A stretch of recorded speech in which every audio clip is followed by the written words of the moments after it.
Hey everyone, this is Louis7 and we have some pretty big changes coming up in the Lord of the Rings Online that are in beta right now. So this beta is going to focus on some class changes as well as PvMP changes, but with the class changes we have a few general things of note in this beta for update 33.2 to have the number that's ongoing right now. The new race and class combinations are going to be available so we can test that out, and then there are also some more minor changes, bug fixes, and general improvements to starting the game with some of these classes. But the big changes for classes are going to be to the Minstrel. The Minstrel has had quite a bit of a rework. Notably, they work like the Brawler now. They didn't remove the yellow line from the game, but you cannot actually specialize into the yellow line. It only has supplementary traits for both red and blue Minstrel. So there's a lot of changes there. There's this huge giant list if you want to read it all, but it will be more exciting to actually check that out in game. And then there are also, that's still Minstrel stuff, some miscellaneous stuff.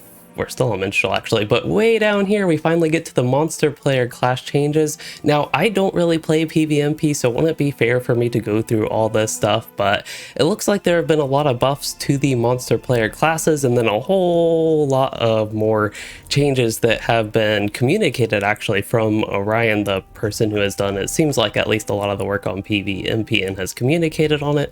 So there is a lot going on there as well. If PvMP is of interest to you, I encourage you to check that out. But we're going to focus on the Minstrel changes. So if I go in game here, we can see I have the trait panel open, but just looking at my Minstrel, this Minstrel just happened to be in Minas Morgul, conveniently located for some combat if we choose to do that. I have 92 trait points, but looking at my skill bar, I already notice an immediate difference. I have this new skill called Anthem of Compassion. I don't remember this ever being a thing, and it's kind of interesting to me because it applies. It's in a buff that gives -1% incoming damage, so a little bit of defense, but also it gives you increased lightning and frost mitigation, so that's going to be a mitigation type. And if we can actually just use, okay, actually I have to get in combat first, but if I get in combat and give myself 3 ballad buffs real quick here, we can go ahead and apply Anthem of Compassion, and we can see how the lightning and frost type mitigation buff works. So if we go to damage type, you can see that lightning and frost right there have 43% mitigation instead of 40% like all the others. So that is how that's going to work for anybody that's unfamiliar with that system. And now that combat is over, we can get back to looking at the changes. Another thing you might notice is that I actually still have my old spec, and I have like 4 out of 1 points into Anthem of Composure. I have 6 out of 5 points in what is now extended anthems. I don't believe that's what it was before, but that's kind of funny just looking at this. But I am playing a red line Minstrel here. I believe my other spec might even have been yellow line. Yes, it was yellow line. And with the yellow line Minstrel, you will have to manually respec. I don't know if they will fix that for the live release, but in the beta you have to manually respec. And here's where you can see that you cannot actually specialize into the Protector of Song. You have to spec into, say, blue line or red line, and then you can get some yellow line traits. They should cost 1 trait point, a lot of them, but the abilities will cost more than 1 trait point. The abilities will cost 2 trait points, actually. Like Song of Restoration here, it says 2 points to next rank. We have something like Anthem of the Free Peoples, which is also going to be 2 points to the next rank.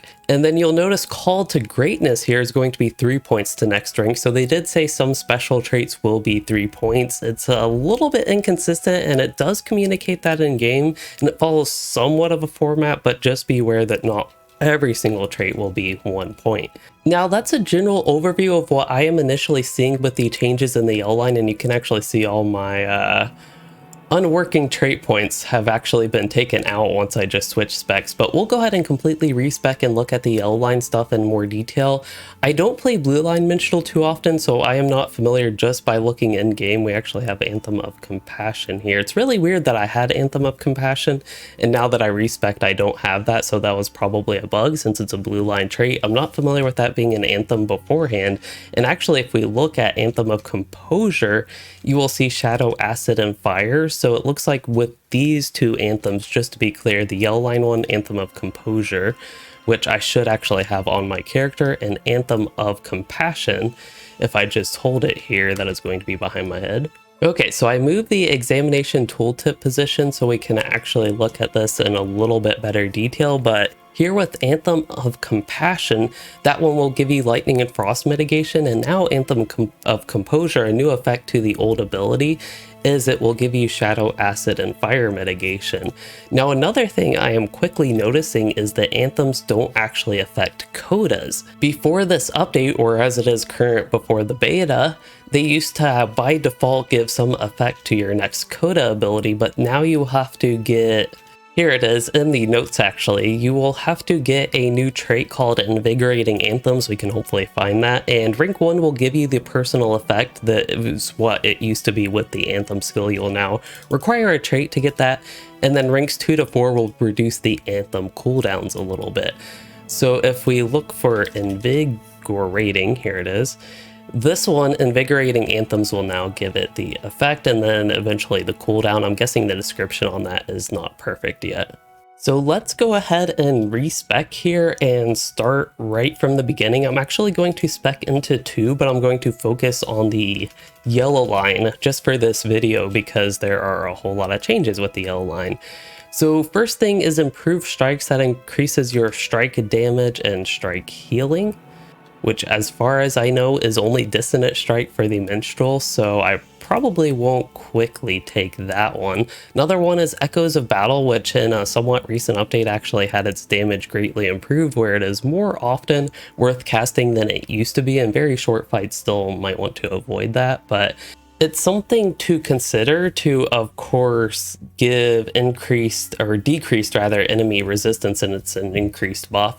And also when you do Melody of Battle, that's going to be the one that you put on an ally. That one will give greater threat generation when the target of the buff is hit. So that does seem to be a little bit reworked to me, not as familiar with that being the case before. We still have Inspire Fellows healing, that one's pretty simple. Anthem of Composure I will definitely pick. Now as a DPS Minstrel, I figure I might as well get Memories of Battle here. That's probably the most useful one to me because ideally I'm not using my strike in the first place. Some other things we have, this one's I believe also an old trait, but it gives you everything. Healing, damage of all types. It is actually, yeah, just a complete buff to your character, and then getting this one actually links to a trait on the left that gives your damaging skills a chance to make your next healing skill a crit. So if you use, even as a healing minstrel, if you use something like Piercing Cry or your ballads in rotation to give some damage when you don't need to heal, this can give you a chance to make your next heal a crit, which can be nice. Otherwise, I would still get all 5 points in of all trades to increase my damage, at least probably. Some other things we have is for the Fear, you can have a longer duration grace period before they break out of the crowd control from that. And then Thunderous Codas, this one's actually going to give you a unique effect for your codas. That's kind of interesting. So as a DPS Minstrel, we can try to find my coda. It is Coda of Fury, just to confirm the name. And with that one, it will deal damage after a brief delay. That sounds like a damage over time, but let's see. No, just, yeah, after 5 seconds, it'll do almost the same damage as the full coda, even a little bit more. So it's a little bit of a delayed bomb of damage, so to speak. And then for a Coda of Melody, that's going to be in the, I was going to say the yellow line stance, but the balance stance, that one gives a chance to reset Anthem cooldowns. And finally, the healing one is going to apply a small AoE heal with the Coda. So that's all pretty exciting, I think, giving the Coda something else just to make it interesting as a trait. And finally, we get increased of the Coda buff potency. So let's say I just get 1 more point in that. I'm curious how much damage it will apply getting 1 more point. If I am reading that right, it does not actually affect that. It gives you the effect to fellow members within 30 meters. You actually get outgoing damage, so it's impacting that buff, as it says, the buff potency rather than the effect potency.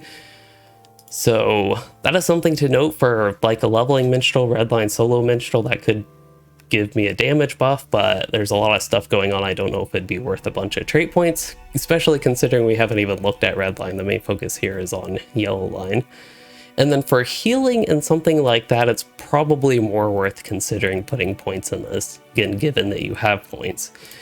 Otherwise, I'll just get myself a whole bunch of outgoing stuff. Now, this one increases the targets for Gift of the Hammer Hand. Of course, that's going to be great for healers, increase your bubble targets. And then something interesting with rank 3 is it increases single target skill damage of allies protected by any of your bubbles. So increases single target damage that might be useful for something like a redline champion or a hunter in a raid situation to give them a little bit of a damage buff, almost captain-like situation there.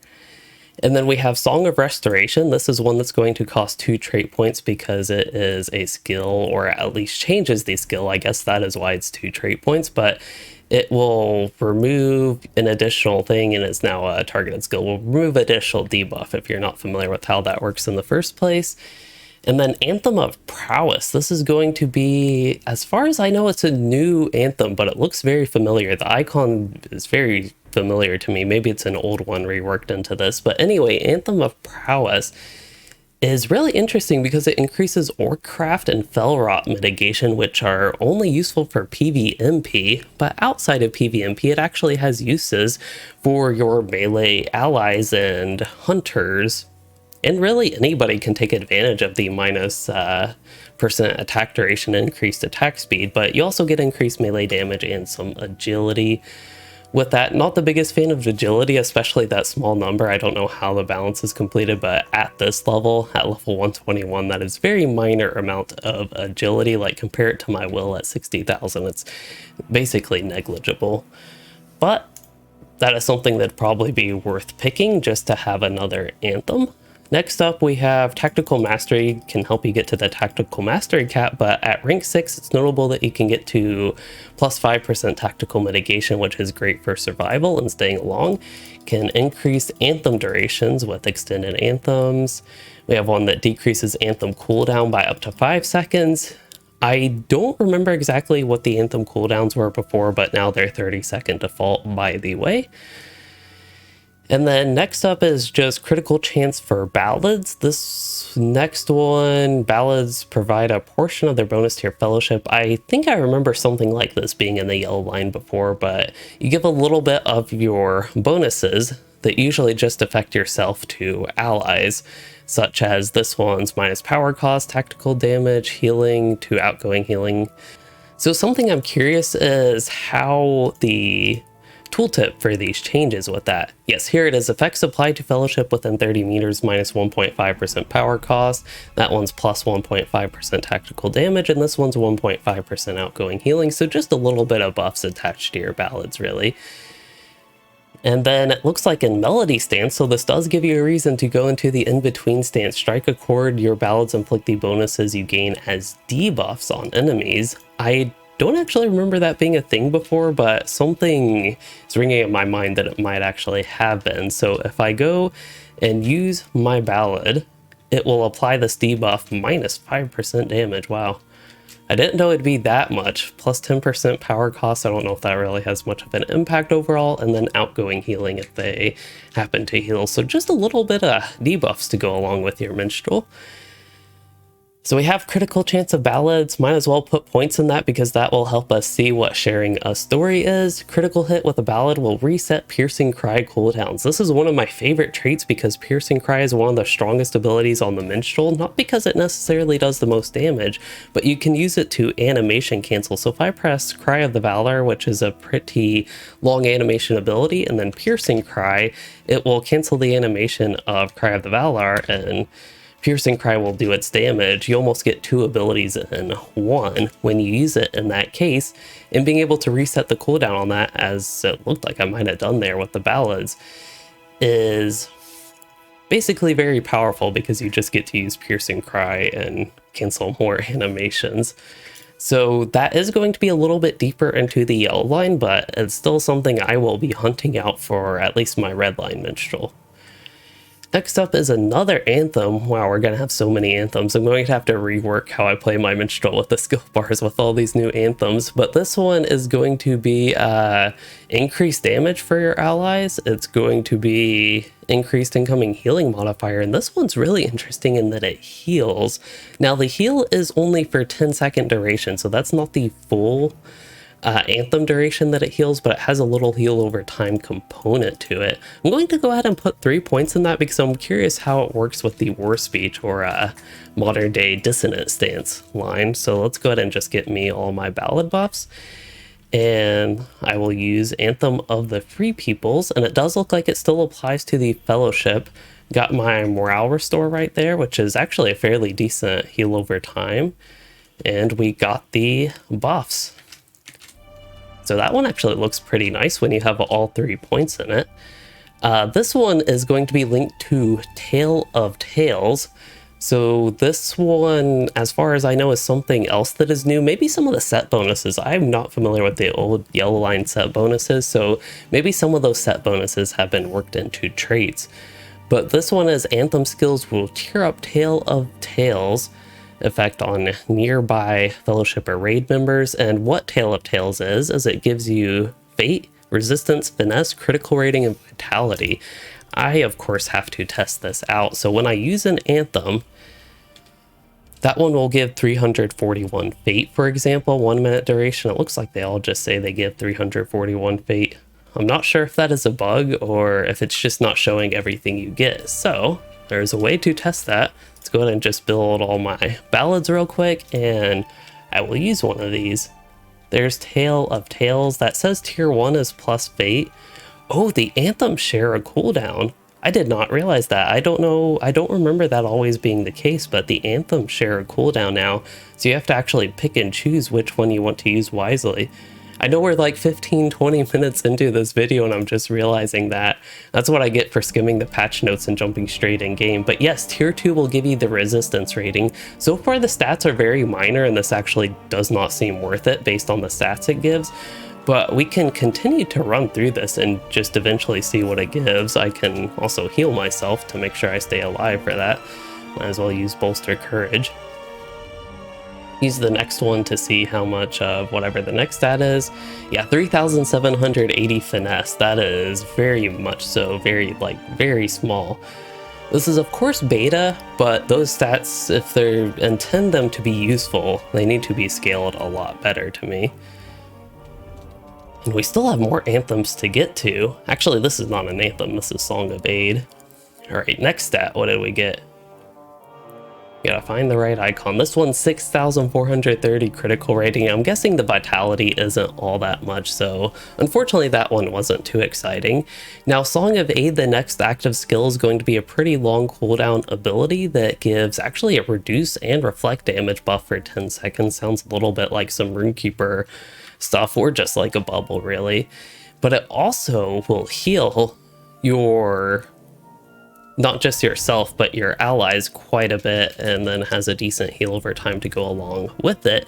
And then on the expiration of the reduce and reflect damage, you get a weaker version of that buff for 5%. Now let's look at the vitality real quick of Tale of Tales when we get to tier 5, and yeah, it's 542 vitality. Now I will point out the numbers have actually gone up, so maybe as you tier it up, the values actually get to be a little bit better. We can try one more tier, just see what happens if you try to get to tier 6. And with tier 6, there is no tier 6, so this is going to be the final buff. This is level 121 numbers, but it still seems small for level 121, and I'm not too impressed with that overall, I will say. Let's go ahead and get out of danger so we can look at the traits in a little bit more detail. Okay, so got Song of Aid just to get that because it's exciting, and finally we have Call to Greatness. And this just gives it, resets the cooldown of key skills for different characters, which is quite interesting. Say I play Warden a lot, so my immediate thought is to look at Warden. So for Warden, it gives Javelin of Deadly Force, which isn't exciting. For the Free Peoples, I believe that's more useful for tank now, still not the most exciting, but Recklessness is interesting if you're playing a Redline Warden. Every 7 minutes you can have that cooldown reset. You all can read all this for the individual classes, but say for something like Burglar, you have All-In, Coup de Grace, Trickster. Looks like Oathbreaker, Shame, Shield of Dunedain, Reform the Lines for Captain. Curious for Guardian, you'd have, Juggernaut. Looks like just longer cooldown skills, Rapid Fire, Burn Hot. Bernhoft's pretty interesting with the Hunter. Murder of Crows is actually really interesting for the Lore Master because that ability is insane. Unless they have done some update in the past 2 months to it, it's actually might be the single strongest ability in the game over Lightning Storm nowadays even. Single strongest as in how much damage it outputs over the full duration. But yeah, just a couple highlights for me personally with Call to Greatness, but that is of course going to be a great support trait, but it costs 3 trait points, so keep that in mind when you pick it. So if I go through all this with the yellow line, I have spent 61 trait points. I would not actually do this on a leveling character, but that was just really to see what was going on with the yellow line. Now let's go to the red line, and I noticed some differences. It looks like most of the stuff is the same, so I'll just go ahead and put a bunch of trait points into somewhat random stuff that I am familiar with before having been useful. And during morale, probably wouldn't do that quite as much nowadays. So something pretty standard here is Anthem of War still is in the red line and still gives range damage and tactical damage, of course useful as a self buff. Perhaps what I have seen so far, besides like ignoring everything in the yellow line, it is definitely going to be the most useful self buff for a leveling Minstrel, which makes sense because it is in the red line. So let's go ahead and put more traits in, and what I was excited to get to was Fierce Cries here. I don't remember this existing before, and it says it just increases your critical crying call damage, so crit multiplier for those is increased, and as far as I can see, everything else with the red line that I am seeing at least is the same. So maybe in the future I will have to do an updated red line Minstrel build, keeping in mind what is in the yellow line. And as far as my gameplay for the red line Minstrel goes, it probably will not change too much. I see more interesting changes coming in when you are in a group and able to take perhaps better advantage of the yellow line traits, even if you're DPS Minstrel who fills in a little bit of support with the yellow line. While that will probably not be meta, it will perhaps be interesting. And similarly with blue line, of which I am very much so not familiar, I imagine there are a lot of nice support traits in the yellow line the blue line Minstrels can pick up. Alright, so after about 25 minutes of talking for me, we'll see what that gets edited down to. We will log out of this character, and I actually had another Minstrel up here to test like perhaps how things changed with legendary items, but maybe that's something we can get to later in a little bit more of a less focused setting, such as a live stream or when all this stuff actually goes live and it's not in beta. But what I wanted to just check out was making a new character. You can make a human runekeeper. This is what they look like. To me, that is actually the weirdest of the new race and class combinations. We have High Elf can be everything but Beorning now. Burglar is a new one for them. Dwarves, there's Dwarf Captain, and there's also Dwarden. Stout Axe, you have Stout Axe Warden and Stout Axe Captain. And then Hobbits, another one that is controversial, is not only Hobbit Champion, but Hobbit Lore Master right there. And then finally with Elf, similar to High Elf, they can be Burglar, but they still cannot be Captain. That is an advantage High Elf has, kind of like Stout Axe has with one of these things compared to Dwarf. It looks like it's Burglar, that's right. And finally, Beornings can still only be Beornings, but that makes sense. Alright, so at the end here, I'd like to offer a somewhat brief opinion on these changes. So regardless of the actual changes to the Minstrel and the yellow line, it is really positive to me to see such significant changes in a significant revamp coming to the Minstrel, and following some of the positivity that people had in regards to the Brawler, where it only had 2 specializations that you could spec into and then a third one for additional traits to supplement your build. So I think that is positive, yet at the same time I am personally a little bit sad, I have to admit, to lose the yellow line Minstrel, because that was my second favorite spec with them. If I was playing in groups and they didn't really need the really big healing, I always actually did prefer the yellow line. But hey, maybe with the new yellow line traits, I can just put a lot of my trait points into the yellow line and not as many in the blue line as a healing Minstrel. We'll see how that works out though. I'm not too confident that would be all that great. But yeah, either way, it's exciting to see changes. I don't necessarily like change just for change's sake, but I do like seeing that Standing Stone Games is willing to make this significant changes to classes that we have not seen in a long while. They've done some, I would call them like moderately sized changes. We had the changes to the Lore Master, we had changes to Beorning before that, and maybe some other classes that I'm forgetting about. But I don't think we've seen anything this significant to a class in a single update in a really long time, so that is quite exciting. We'll see how it works out for Minstrels and what Minstrels think. You might see that there's a feedback thread if we just tab over here. I talked about new developer to the game. It appears on Mac Mahal. He has a whole thread on this and feedback thread if you're interested in leaving your feedback there. So yeah, that about covers it with Minstrel. We also did look at the new race class combinations that are in the beta, and just as a final reminder, there are a whole lot of PvMP changes down here as well, and some other things that I haven't gone too much into. Now, I do want to announce that I will probably be doing a stream tomorrow morning with the closure of Anor, so be on the lookout for that, and I plan to dive more into the beta during that. But until then, that is all I have for this video, and I hope y'all enjoyed it and learned something useful about all these beta changes and actually seeing them in game. And if you did, please consider liking and subscribing for more, or becoming a channel member to support the content and that cat that's about to jump here. And thanks for watching, everyone.